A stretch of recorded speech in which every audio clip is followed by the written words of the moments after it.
Hey, what's up? My name is Jonathan Fink, and this is my audiobook series. I wrote this book called The Republic Baseball League, and this is volume 1. And now we're going to read chapter 9, The Theory of Creative Destruction. Professor Dempsey awoke before the alarm to the sound of very heavy rain beating against his bedroom window. He got up looking for Sarah, but she was already gone. Her note on the kitchen table read, "Left really early this morning. Important meeting this afternoon to prepare for. It's pouring cats and dogs. Be sure to take your raincoat to campus today. See you tonight. Love you." Despite the weather report, Dempsey was in his car about an hour later on his way downtown to the barber shop.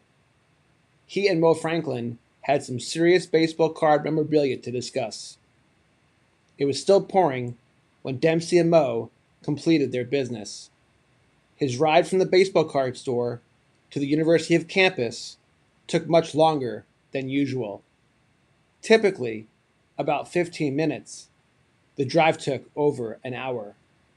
He had to contend with heavy traffic, some local street flooding, and a bad 3-car accident on Broadway near Country Club Plaza. The accident required him and every other driver to detour onto less traveled local streets. As a result, for the first time in his teaching career, Dempsey was late for class. Waiting in the lecture hall for their professor's arrival, Rachel turned to Corey, sitting in the row behind her, and said, "Okay, I'll bet you $20 that Professor Dempsey is wearing another baseball jersey today, and it will be a jersey of someone who played in the National League." Corey replied, "You're on. I'll take that bet. I think he'll be wearing another American League jersey today."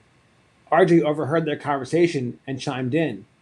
"He wore Lou Gehrig's American League jersey to our last class." Wanting to join in on the wagering, RJ said, "Anyone want to bet that not only will Professor Dempsey be wearing an American League jersey, but I think he'll repeat that Lou Gehrig jersey because of his affection for his grandfather." Rachel finished the conversation saying, "No way this baseball fanatic repeats that jersey today or any jersey this entire semester. For $20, you're on, RJ. I'll take that bet." Rachel, Corey, and RJ all did a thumbs up motion just as Dempsey opened the door and entered the lecture hall. The buzz of class chatter quieted down. Dempsey walked in, completely drenched, with his raincoat dripping a trail of water on the floor as he walked across the room toward the closet. He said, "Everyone, please forgive me for being late to class. I was downtown at the barber shop negotiating a trade with Mo Franklin for a classic 1964 Willie Mays baseball card I want to give to my dad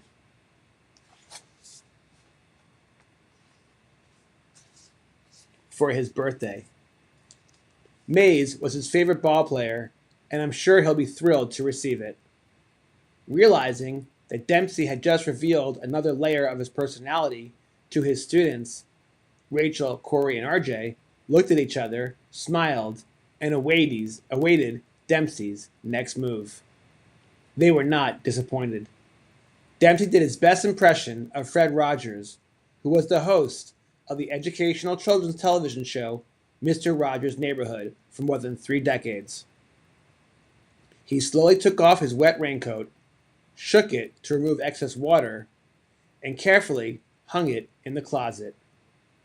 Doing so revealed that he was wearing a Lenny Dykstra home white, blue pinstripe New York Mets jersey with his number 4 on the back. Rachel turned around and silently cheered with a fist bump to celebrate her winning bets. She sheepishly smiled when she saw the look on Corey and RJ's faces for betting wrong. Dempsey began his lecture for the day by asking the class if anyone had ever heard the phrase creative destruction before reading their assignment for today. He was pretty confident that none had. This was confirmed when no one raised their hand. Then he asked if anyone had ever heard the name Joseph Schumpeter before. Again, not one person raised their hand. Well then, he said jokingly, today is your lucky day. He told his students that Schumpeter, an Australian political economist, was the finance minister of German Austria in 1919. In 1932, he emigrated to the United States to teach economics at Harvard University. 7 years later, he became a U.S. citizen. 3 years after that, during his tenure at Harvard, he coined the term creative destruction. According to Schumpeter, creative destruction describes an organic and dynamic process that occurred in free markets as a result of capitalistic development and business cycles. In an ever-flowing, ever-changing, organic ecosystem of voluntary exchanges of goods and services that the professor envisioned, many fluctuating dynamics were constantly reshaped or replaced by entrepreneurship, innovation, and competition. As implied by the word destruction, the process inevitably resulted in winners and losers. Schumpeter theorized that companies committed to older technologies experienced a decline in market share and profits. Meanwhile, free-thinking entrepreneurs created new companies and trained their employees to work with new technologies.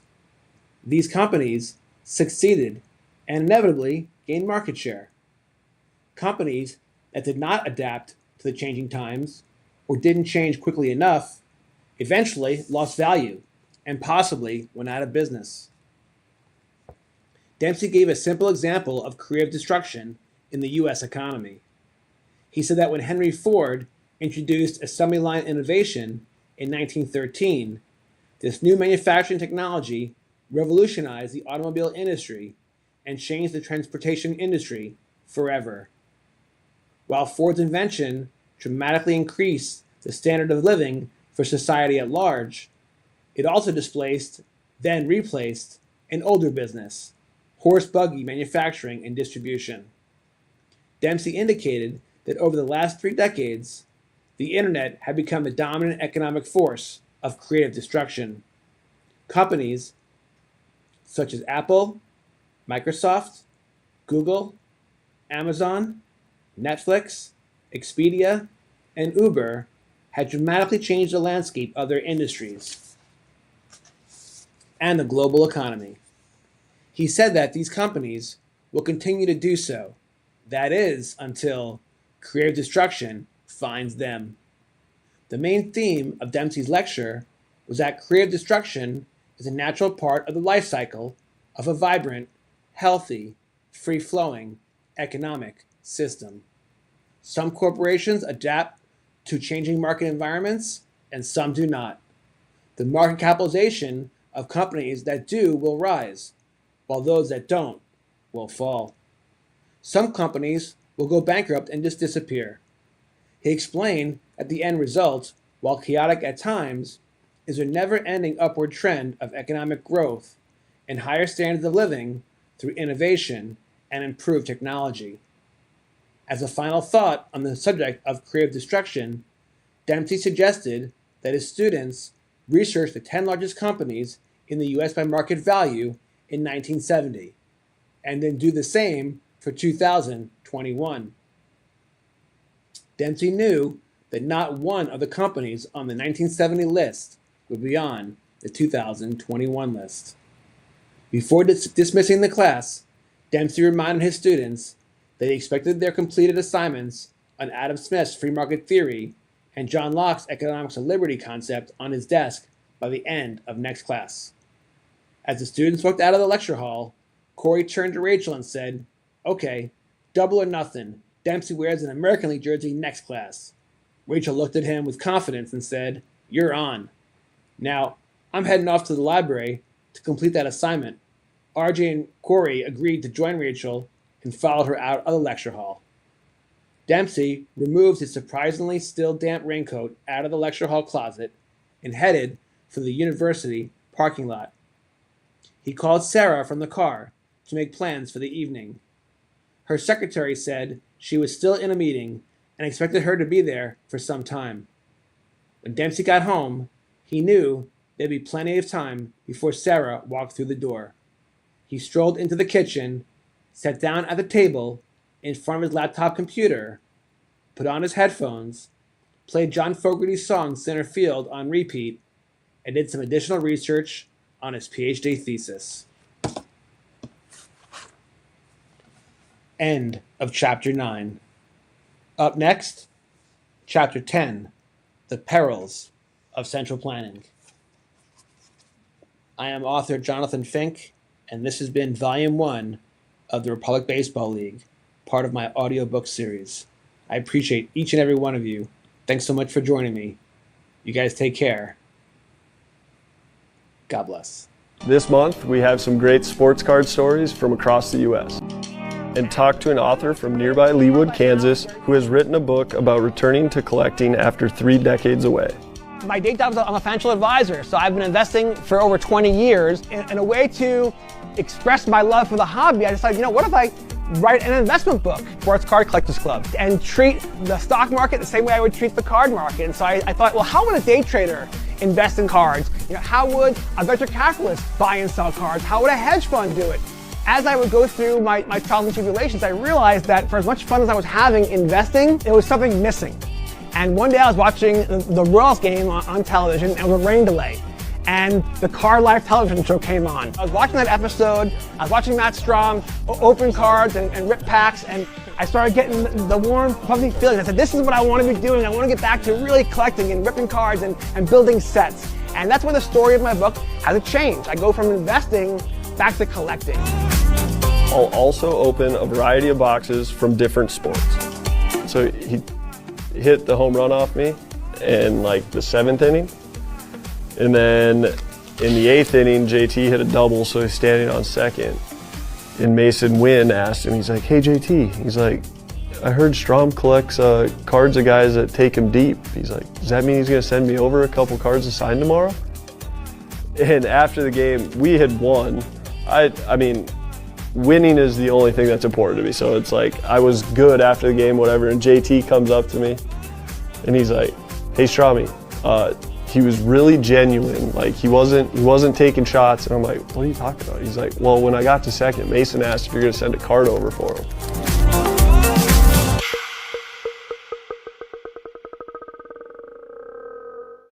I'm just looking around my basement here, just walls covered with concert posters and toys, and just like, I have no intention of selling these things. I collect because I want to show off the things I love and do it in fun ways. And it just never crossed my mind that, hey, I'm going to go buy this thing just so I can resell it. Like that to me isn't a pure collector mentality. And obviously things change and times change. And,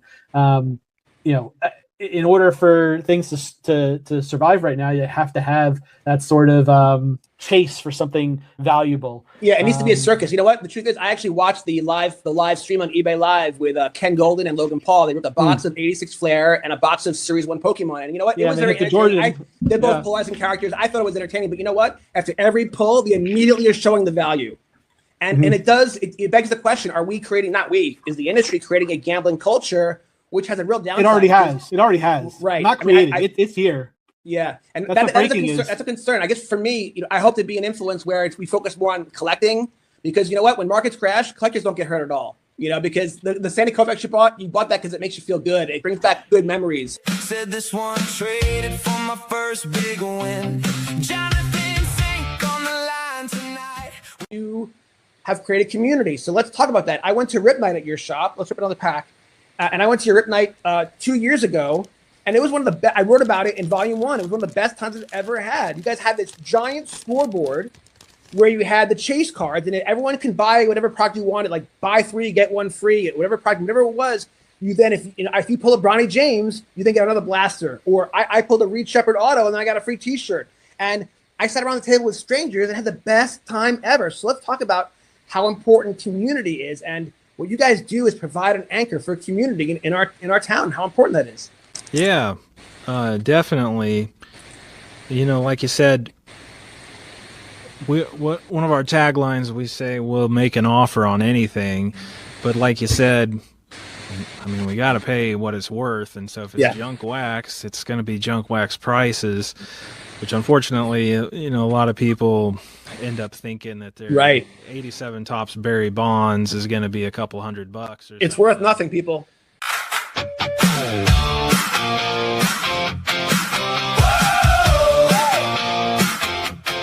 Brand and notoriety. And so when you're pitching these stories to these athletes, like I've reached out to a couple of different athletes about writing a potential article about their collections and having them kind of share their story. And it's like, yes, like I write for collectibles on SI, which is under the Sports Illustrated umbrella. It does carry weight. Like it does, people recognize that brand. It is important. And so I'm super grateful that I've been given the opportunity to write for that staff. The top segment that was done by you on you was so well produced, right? Did all that come from the conversation you had with Michael Rubin? Is that how that put you on the map to such an extent that all those opportunities happened? How did that happen? Did you get a call one day? Said this one traded for my first big win. Jonathan Fink on the line tonight with a pack in hand and a story that bites. I didn't even collect when I was 3 years old, like when this card came out, but he just pulled a good one. Roman Anthony, you know, from Dempsey. I love Wichita State. Yeah. I would have been thrilled if he went to Tulane, but his parents have roots in Nebraska. So for him, it was coming home. And so Nebraska got a good one. And so I'm not surprised that program's on the rise because they got a great stadium. They have great resources. They got a great fan base with people like you. And their recruiting is fantastic. They're finding the talented kids. So yeah, in fact, the Big Ten. So yeah, Will Bolt, the head coach, he actually played at Nebraska when I was traveling with the Nebraska team in the late '90s. He was down at Texas A&M when I worked at Texas A&M. Rob Childress is the pitching coach, and I was on the hiring committee that hired him away from Nebraska to come down at Texas A&M, and they're thrilled that he's back here in Nebraska. He's a genius. The number of players in pro ball right now that went through Rob Childress, so he'll be under good guidance when he gets up here to Nebraska. They're good people. One kid found a mantle in the rain. One old friend came back with the same old chain. Talk to me about the reaction of the players, the other players, when they see this bat putter. Are they flipping out? They freak out when they see it? And they see it and they're like, they just stop. Yeah, let's go. Yeah. So the reason why I asked that question is because I had that experience literally yesterday. So when I first got the bat putter, I think I bought it 6 months ago, and it's customized for the Republic Baseball League, which is so cool. And now that I realize, now that I love it so much, and I got to use it yesterday, I'm like, I got to start buying them for different people. Like anyone's a guest on my show, they're gonna get a bat putter, okay? Yeah. But the point is, I never use it because I thought it was too sacred to me. I keep it in my office like a sacred shrine. It means so much to me. But then I was like, after watching all these videos and stuff like that, I'm like, you know what? There's this indoor amazing place in Kansas City called Tap-Ins. Okay, they have an outdoor putt, but also indoor. And depending on the weather, the whole thing, it's an amazing atrium, and it's become a successful business. Yeah. And I was like, you know what? That's a perfect. It was a hot day. I'm like, it's a perfect thing to do. So my buddy Paul Greenwood, who I featured in my first book, we went and played around. And when I showed up with this bat putter, people were freaking out. They were literally losing their minds, and that's when I realized. So then, and then, by the way, it was a Sunday, middle of the day, hot as heck.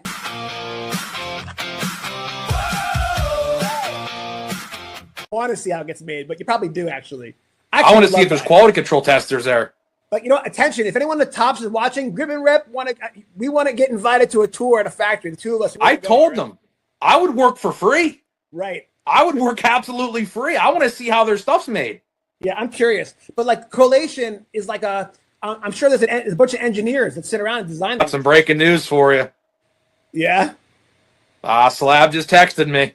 No way. What do you say? Looks like this is the first year to hear it. Who is that? Right. Let me see here. Breaking news. Grip and Rip, breaking news. Oh, U.S. agent. Okay, so I just got told that the finest mega boxes are going to be really, really, really good. Oh, interesting. 1.6 numbered cards a box. So you're guaranteed one numbered card with a 60% chance to pull a second numbered card. Wow, and interesting. Autos are 1 in 3. Whoa. So do you think that Topps decided to go big because this is their first year with Topps Finest in retail? I'm going to say yes. Yes. Right? Because I do think so. You usually get so upset with the delayed numbers, like the delaying them. Or maybe, by the way, I don't know if it's a conspiracy that the odds are coming out later. I just think that maybe they're just not as efficient as they used to be. You might have watched this game back I'm when, sure I did. Currently, yeah, it's Derek only Coleman. Yeah, he was on my fantasy team for sure. pretty crazy to think, in the future you would be able to collect that moment that you watched. Right. And by the way, check that out. It's worth $198 versus the ones that are worth 35 cents because it makes sense. Because the same way that you value your 1964 Willie Mays card, you're going to value your Drazen Petrovic, and you're not going to want to give it up unless it's for a very, very good price because you love that memory. And what's wild is the same way that you get the warm, fuzzy feeling with dopamine hit, whatever, when you look at a card on your shelf, it's the same thing. But when you're online at the bank, you don't have your cards with you, Paulie, but you do have your phone, and you can pull up your Drazen Petrovic and pay respect to him and watch a couple of his awesome plays that give you the warm fuzzies because you can. It's wild. And so